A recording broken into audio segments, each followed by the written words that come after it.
मैं उसे खिड़की या दरवाजे से छुप छुप कर देखा करती। सामने आने की हिम्मत मुझ में ना थी।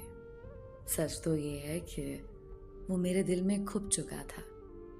उसकी मोहब्बत, पाश नजरों का नशा, दूसरी तरफ अब्बा का खौफ और कम उम्र का अज़ाब। मुझसे अपना आप संभालना मुश्किल हो रहा था।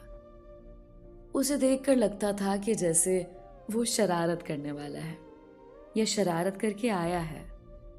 मैं उसे दूर ही रहने की कोशिश करती, मगर वो मुझसे बात करने का कोई मौका हाथ से ना जाने देता। मैं परेशान थी। अगर बाबा ने उसकी बेबाकी देख ली तो क्या होगा, मैं सोचकर कांप जाती।